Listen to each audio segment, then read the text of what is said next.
ఈ ఇన్‌ఫ్లుయెన్సర్స్ లైఫ్‌లో మెయిన్‌గా అబ్బాయిలంటే ఓకే. కాకపోతే అమ్మాయిల విషయానికొచ్చేటప్పటికి వాళ్ళ డ్రెస్సింగ్ సెన్స్ కానీ, లేకపోతే కొంతమంది సో, అలా ప్రమోషన్స్ చేయడం వల్ల ఎలా ఉంటుందంటారు? అంటే వాళ్ళకి తగ్గ అంటే ఎవరైతే క్లయింట్స్ ఉంటారో వాళ్ళ బిజినెస్ వస్తుందా?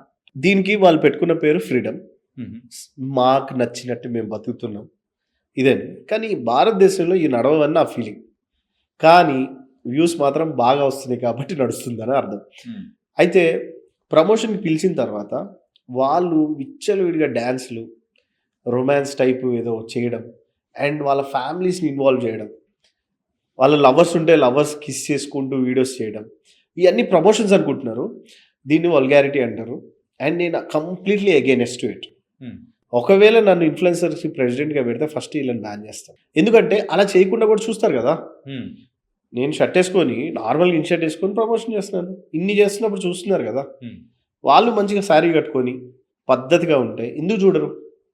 మీరు ఎగ్జాంపుల్ చూడండి. ఎంతమంది హీరోయిన్స్ ఉన్నారు మంచిగుంటారు గదా! ఆ! అలా చేయొచ్చు గదా! హీరోయిన్స్‌కి లేని బాధ వీళ్ళకెందుకో నాకు అర్థం కావట్లేదు. హ్మ్. చిన్న చిన్న బట్టలేసుకొని డాన్స్ చేయడం, ఎగరటం, దాన్ని ఏదేదో చేయటం, బొర్లటం కింద పడి. ఏది జస్ట్ 10,000, 20,000కి అంత పని జేసి, ఇంకో బిజినెస్ ఓనర్ ఓహో! ఇలానే చేపియాలనుకోని, మళ్ళా వాళ్ళని ఇంకా చిన్న డ్రెస్ ఏసుకొని రామ్మా అని చెప్పడం. హ్మ్. ఈ డైరెక్ట్‌గానే జరిగిపోతుంది ఇవన్నీ. సో, ఎవరైతే పబ్లిక్ ఉన్నారో ఇట్లాంటివి ఎంకరేజ్ చేయకండి. హ్మ్. ఎంకరేజ్ చేయటం వల్ల వ్యూస్ వస్తున్నాయి చూస్తున్నారు. వాళ్ళేమనుకుంటున్నారు ఇది ఎంటర్‌టైన్‌మెంట్ అనుకుంటున్నారు. సో, దీని మీద మిక్స్డ్ కామెంట్స్. బట్ నేనైతే కంప్లీట్‌లీ అగైనెస్ట్. నా ఫ్రెండ్స్ నేను ఇన్‌ఫ్లుయెన్సర్స్‌గా కొంతమంది లోపట మాత్రం వీళ్ళు వేస్ట్‌రా బాబు! వీళ్ళతోటి చేయొద్దురా బాబు! అనుకుంటున్నాం. హ్మ్. కొంతమందేమో ఇది సూపర్ గదా! అసలు అదిరిపోయింది. అమ్మాయి అందాలు చూపిస్తూ డాన్స్ ఏయటం. మాకు డబ్బులొస్తున్నాయి గదా! అంటే వాళ్ళకి కస్టమర్స్ వస్తున్నారు గదా!